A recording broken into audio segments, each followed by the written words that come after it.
Welcome. I'm Lorilee Binstock, and this is a Trauma Survivor Thrivers podcast.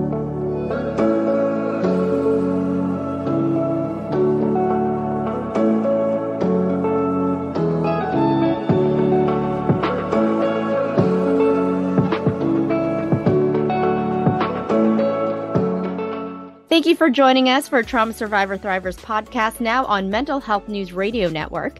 This podcast is also available wherever you get your podcasts, but I do suggest checking out Mental Health News Radio Network to find all your podcasts related to mental health. So let's go ahead and get started. Today's guest is Susan Justice, author of Children Who Dance in the Rain, which relays the importance of equality and mutual respect among all children, encouraging them to see the world and their peers through a lens of compassion and acceptance. Susan is a lawyer and a legal children's advocate who co-founded South Asians Against Childhood Abuse. Susan, thank you so much for joining me today. Thank you so much for having me. Well, I want to know what pushed you to write this book. I think it's amazing. I actually got it. My mother-in-law actually saw your piece in my magazine, Authentic Insider, and she was like, "Oh, this seems like a really great book for the kids." Oh, thank you so much. Well, I hope she liked it. Yeah, absolutely. How this ended up coming about is I read actually hundreds of children's books. I was trying to find a book that could help illustrate to my children what exactly happens around the world and how lucky they are. I mean, they take their food for granted, they throw off their plate, they don't eat it whenever they want, and they have so many luxuries in life that are absolutely taken for granted. And I couldn't find a book that truly helped illustrate the widespread hunger around the world, the fact that people don't even have clean water to drink, they don't have food and clothing, and so many children around the world don't even have parents.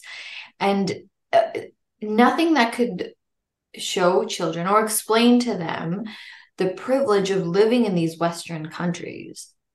There are children that are homeless, of course, in these Western countries, and there are children that have issues in these countries as well, but not even as close to the issues in these third world countries where there is nothing that they can turn to. There is no one that they can turn to. There are no resources that they can obtain. Unlike here in the Western countries, we at least have systems in place, albeit, yes, there are issues that we have, but nothing even remotely as close to what these children have to go through in third world countries where they have absolutely no resources.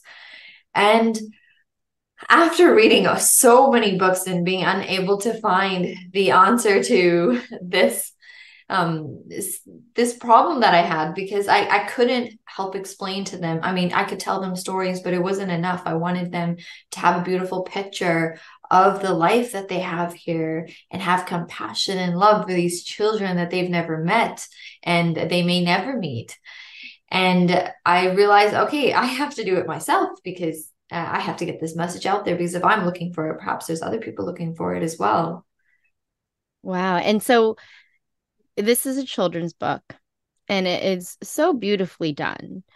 And you yourself, you've experienced bullying, which is what I've read, and that's kind of why you co-founded South Asians Against Childhood Abuse. Is that correct?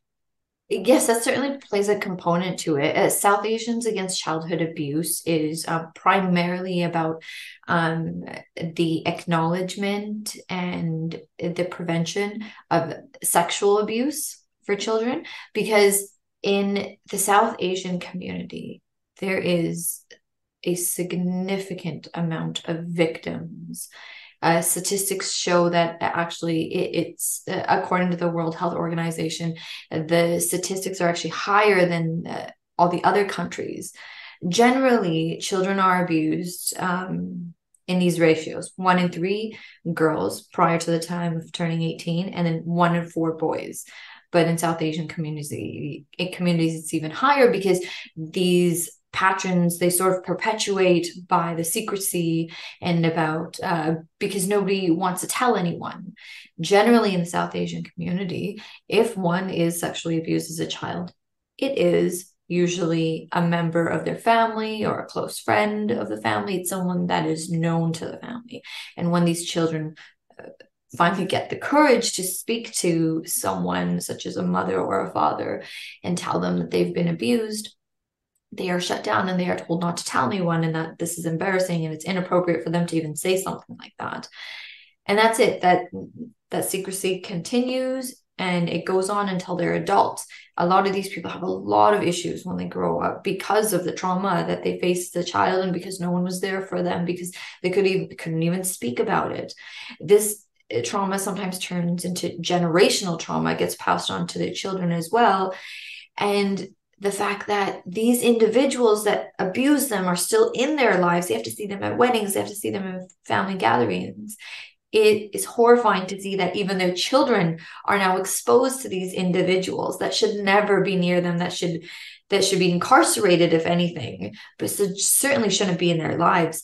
But this perpetuates and it keeps going on because all of us are keeping the secret, and Indian, South Asian families are feeling ashamed of the fact that their children have been abused or this sort of situation has happened in their family. And so to break this cycle, this is really what I wanted to do. This is certainly one of, I'd say, the purposes of my life, is to at least create awareness. And if I can even help prevent one child from getting abused, I feel like I have at least done something. And that is really what we want to do. Wow, I feel like you just told my story. I am Filipino, so I know so well this whole idea of the secrecy, keeping it quiet. I was actually sexually abused by my father, my biological father. And so it just, and I didn't talk about it until I was in my mid 30s. And that's exactly when I got the help, was, like during COVID was when everything kind of came to a head. It was actually right before COVID, because I didn't, I had behavioral issues, in as a teenager and into my young adult life. And it wasn't until, like I said, not like 5 years ago, I was like, oh, maybe I have been dealing with post-traumatic stress because of, this abuse that I never spoke about until, actually that was only 3 years ago. So it was really difficult just listening to what you were saying. I'm like, to me, as a child, I thought I was the only person in the world going through what I was going through, because I couldn't talk about it and nobody was talking about that kind of stuff. And so I just admire the work that you're doing, and just recognizing that this is such a prevalent issue. And I'm in awe of the work that you're doing and your purpose behind it. Wow. I'm so sorry you had to go through that and you had to hold it in you for so many years. Yeah, well, I found my purpose, right? I talk about it. That's it. The podcast is pretty much birthed from that. And so it's, I'm really grateful that there are people like you who are doing this work. And so thank you for that. Um, I do want to I want to go back to, talking about privilege, and the book. And, there are a lot of people who think, talking about privilege is difficult. And it's such a difficult topic, to the point where they're like, we should avoid this conversation at all. How do we push through that uncomfortable feeling, and what do we say to those critics? Well, I think a stepping point would be understanding that, okay, there's white privilege and then there's just privilege. And I want us to now start speaking about the issue of privilege in itself as well, because I am not white, but I am privileged. And understanding my privilege allows me to acknowledge that, okay, I have something here and I can utilize it for good. I think the issue also is that there's some of us who are there who are sort of in between. I'm not Black, I'm not white, but I do have privilege. And I may not be facing racism on a day-to-day basis, but I may have something else that I face. And I can also be the very lucky individual who doesn't face any racism. And if that's the case, I'm just going about my everyday life, living it normally, and sort of ignoring the fact that, hey, wait, I still live in a Western country. I still have plenty of resources. I have a good job. I have a supportive family. I have a roof over my head. I have the ability to live a good life. Do I ignore the fact that there's other things happening in the world? Or can I acknowledge that, yes, okay, I have this privilege and I should be doing something about it. I should be doing something about inequality here because there are so many unprivileged individuals in the world. And I think because the majority of the world's ethnicity is actually some of those in between ethnicities, like us from Asian countries and from Iran, all the countries that aren't European, we sort of have this. If we're living in a Western country, we sort of have this gift of having certain privileges, but acknowledging that, hey, back home, this isn't the case. It's very different back there. And if we can acknowledge that, despite the color of our skin, we can still be privileged, that is a huge step. Because it's not that privilege is always a bad thing. If it can be acknowledged, if it can be utilized for good, then that privilege is turning into a positive thing in your life because you are utilizing that privilege to get rid of inequality, to help other people in this world, to get rid of the fact that there's this hierarchy in the world. If we don't want to sustain this inequality, we have to first acknowledge that it's there, who has it. I certainly do. And what we can do about it. And it's the only way for us to ensure that in the future generations, there will be a change. Something can happen because, as the saying goes, if we don't change, nothing will change. Right. Yeah, I do believe that any type of positive change has to first start with acknowledgement. I truly believe that is the root of any type of change. So how do you talk to children about privilege? And for I'm there's different ages, there are different ways to talk to children in different ages, but how do we talk to them where they really understand it? I found that it is very difficult for a child to just understand, hey, okay, there's inequalities in the world. There's social inequalities that we need to address.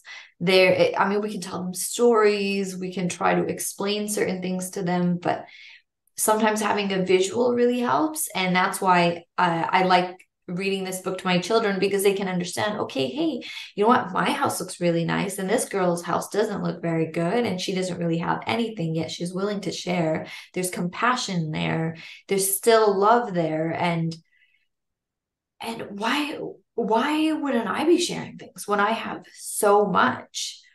And I think it's just starting off with just planting that seed in their mind of, okay, you know what? There is a lot that I have, even though I feel like every day I have nothing. I'm bored and I always want more.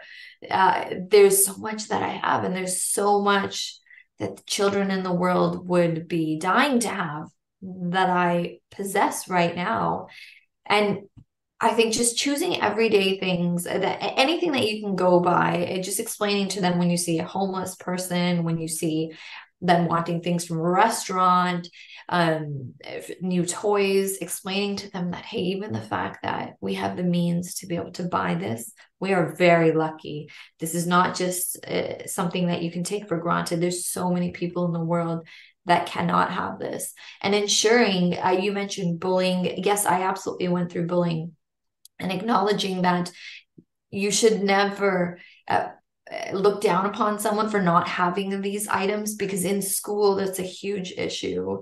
When there's sort of mixed classes in the same school, some of those higher middle class children will have so many things that the lower middle class children will not have. And it creates this demarcation already in the world, starting at a very young age, that, hey, these individuals do not have the means to have the things that you have. And there's already an inequality there.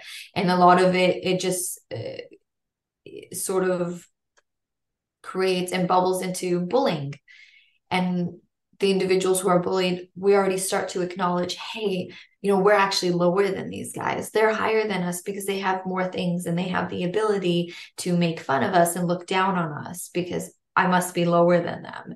And it's a story you start telling yourself. And as you grow up, you start feeling lower. And I think breaking that paradigm is something that we need to start off at a young age to make sure that, hey, we need to catch bullying at a young age. We need to stop it. And we need to stop these stories from being ingrained in even children's minds.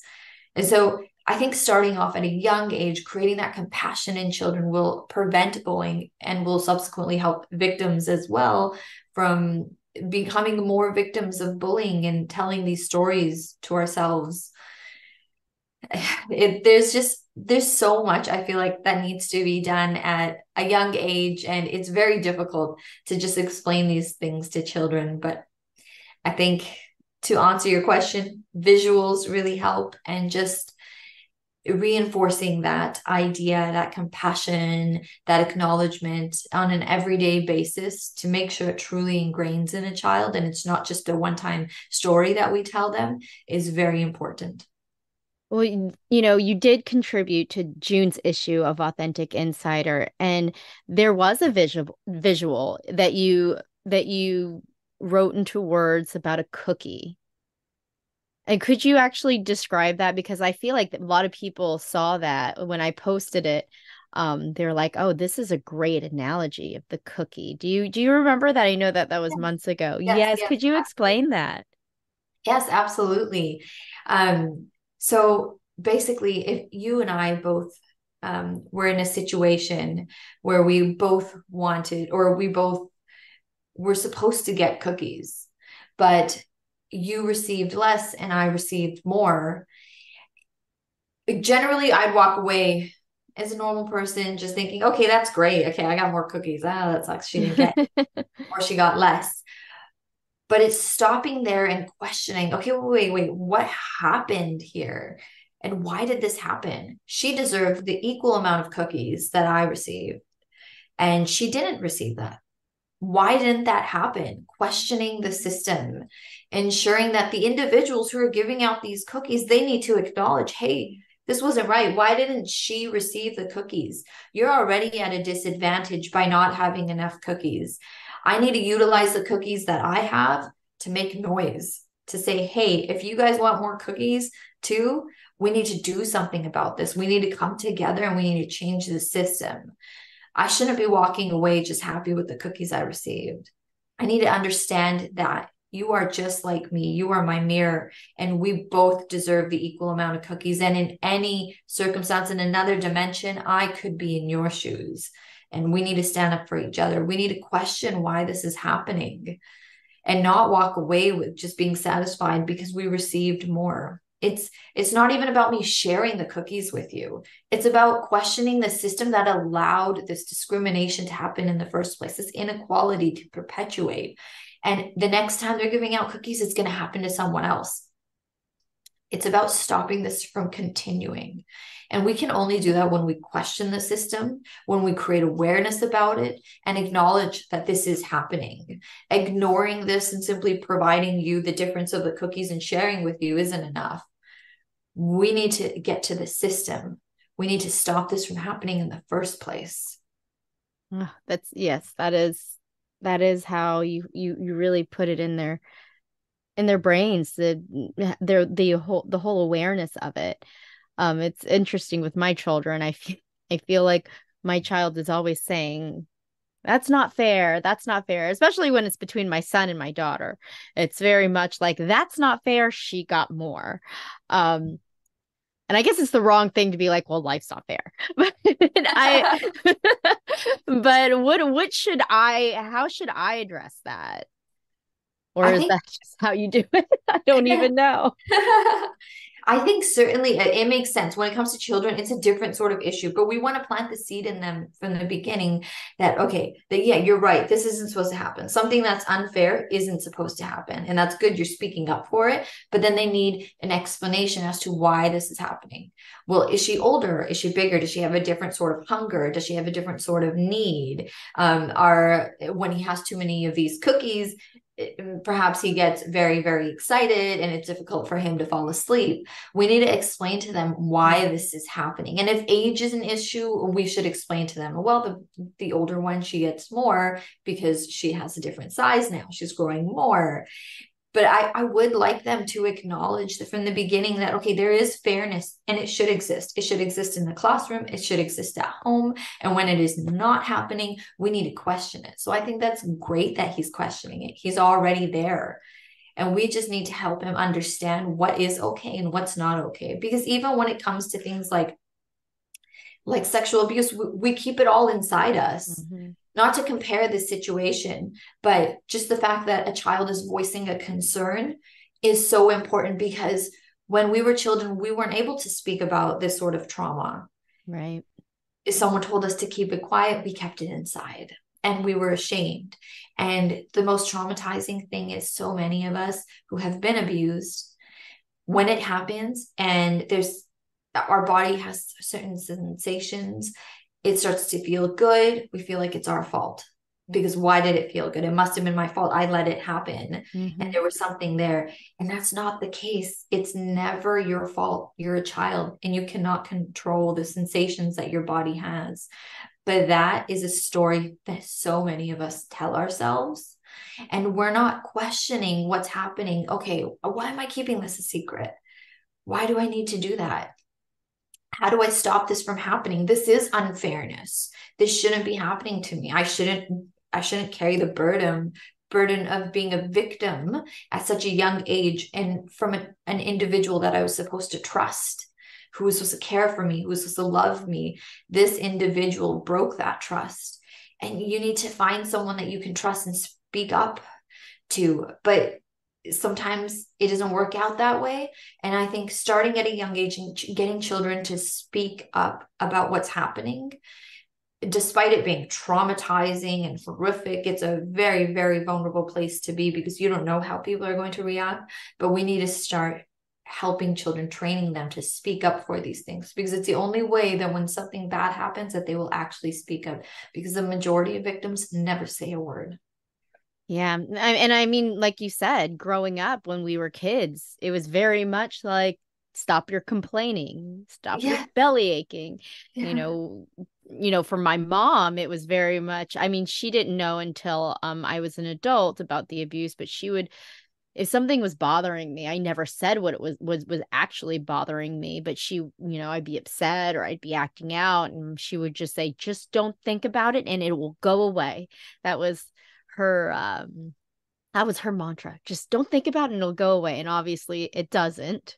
And then it comes out in other ways and it gets worse and it gets worse. So yes, I agree with you with with speaking up. And I'm sitting here thinking, like, so next time my son says life's not fair, then to actually ask him, well, what is it? And I like that whole idea of giving what's really going on in his head and being able to answer those questions and give him an explanation.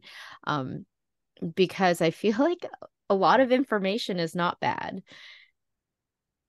Exactly. Yes. More awareness, more information. I mean, I can't imagine that would hurt us.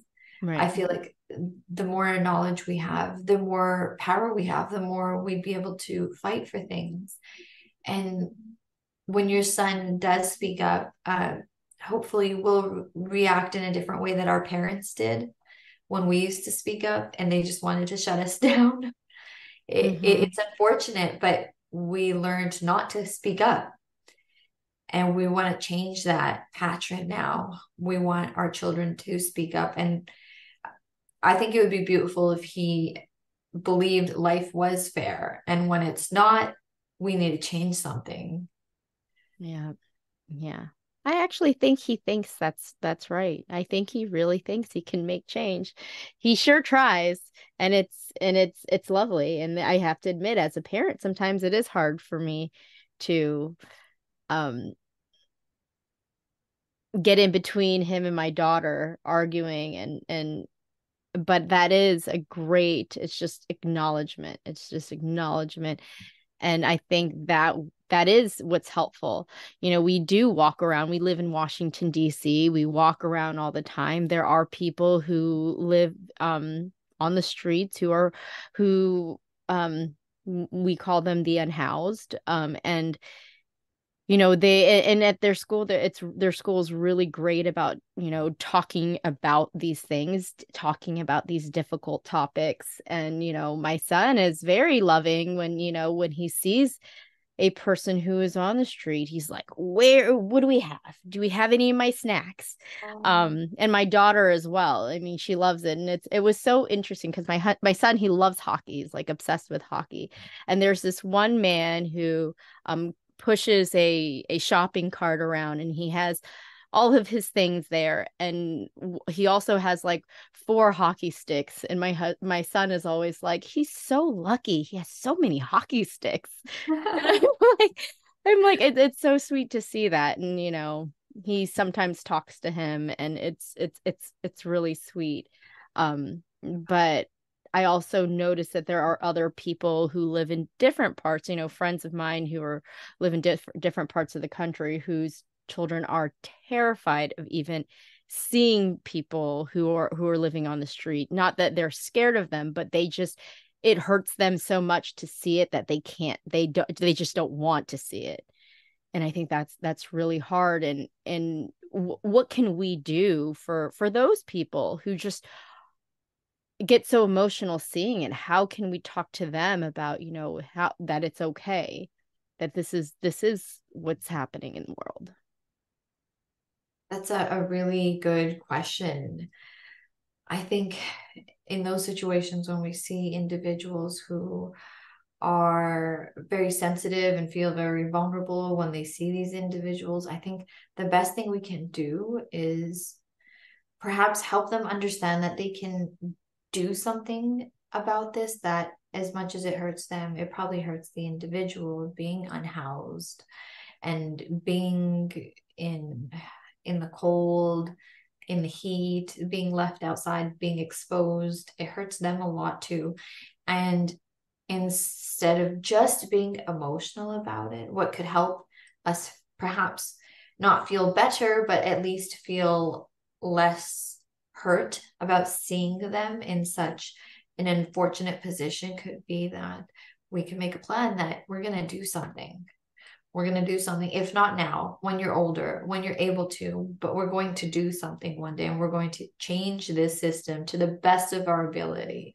Whatever we can do, as many lives that we can touch, we're going to do something. So let's see what these individuals are going through, because that might help us understand what they'll need in the future when we're able to help them. That's beautiful. That's beautiful. Thank you so much. Is there anything else that you would like to add?